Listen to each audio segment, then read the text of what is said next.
Hello, everyone. I'm Nadia Mahavir, Business Development Manager at Mahavir Industries. We are here to talk about Solity Smart Locks. Solity is a Korean based manufacturer of residential and commercial smart locks with a strong global presence, specifically in over 25 countries and more recently in the United States. Now, we are here today to announce the opening of our USA based and AI free technical center by Americans for Americans. Today, we have some of our technical support engineers here to introduce Solity to the world. Now, we have the beautiful support engineer Jasmine, a proud New Yorker who loves pizza and tacos, speaks multiple languages, including tech talk for the tech heads. She has a passion for helping people and enjoys doing it. Oh, that's great. We also have a support engineer, a genius, Danesh Proudly from Suffolk County, New York. He has been on both sides of tech and understands the importance of speaking to a fellow American when frustrated and in need of help. Now, finally, we have Darren Mahabir, whose top three favorite things in life are spending time with his wife. Oh, that's very thoughtful. Eating and sleeping. Going further, he who is proud to be on the support teams brings many years of experience and enjoyment in resolving issues. I'm going to ask all of you some questions. The first question is on entry level. How does the fake number setting mode work?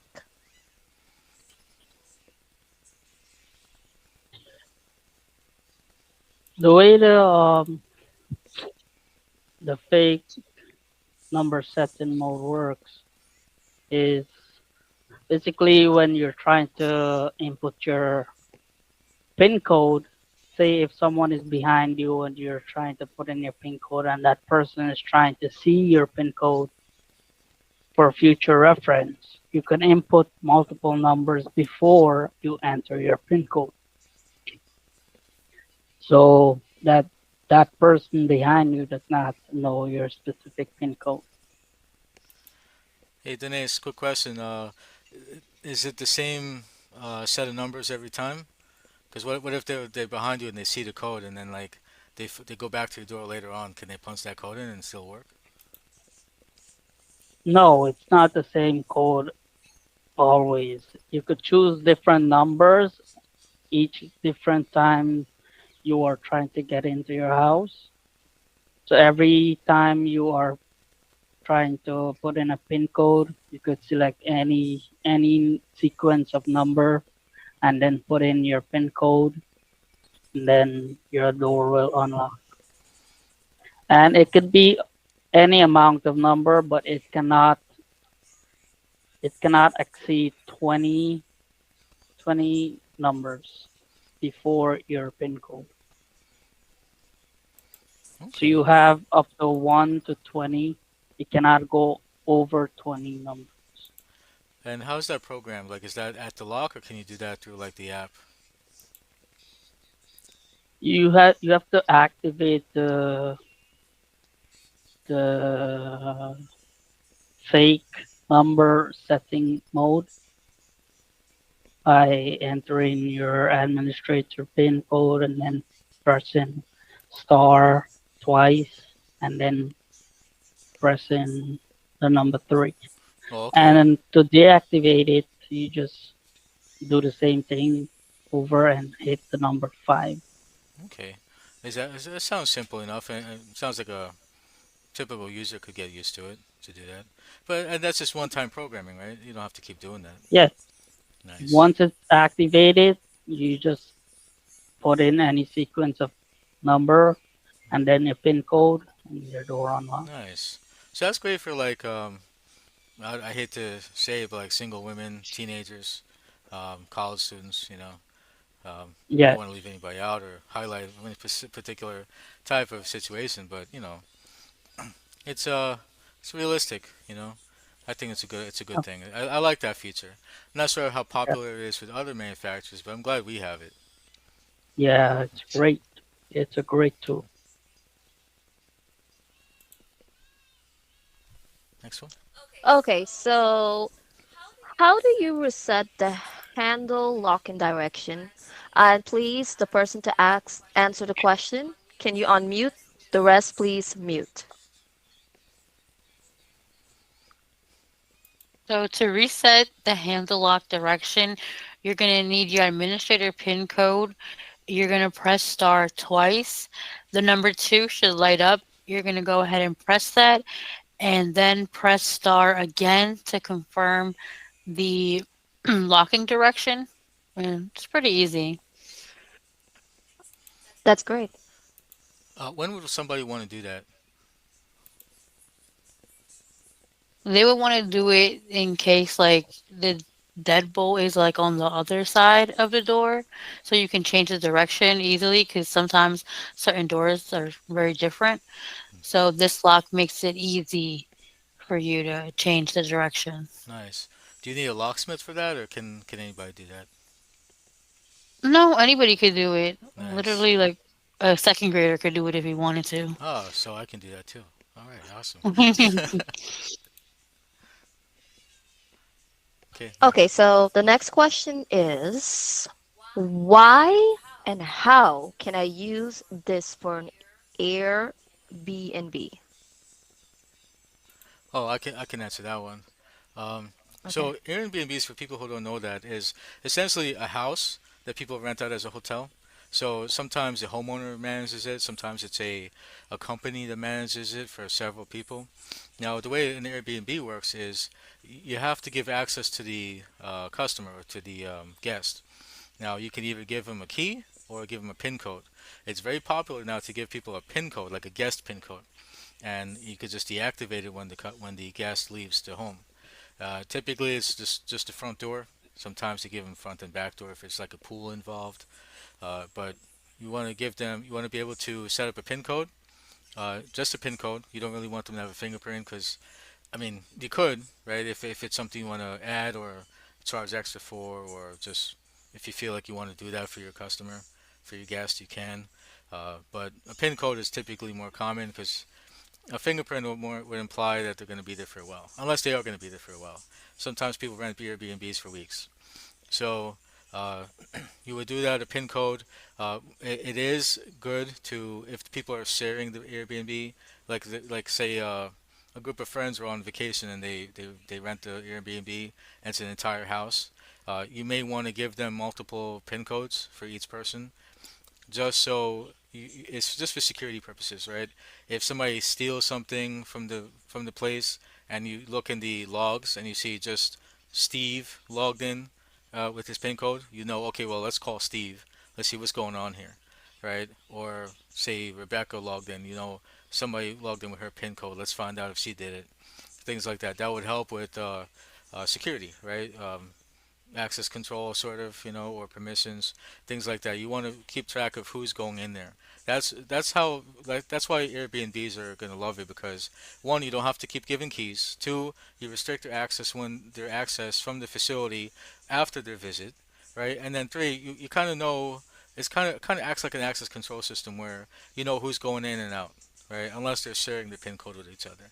In which case they may, so it's not really like a solid form of evidence, but it does help narrow down in an investigation.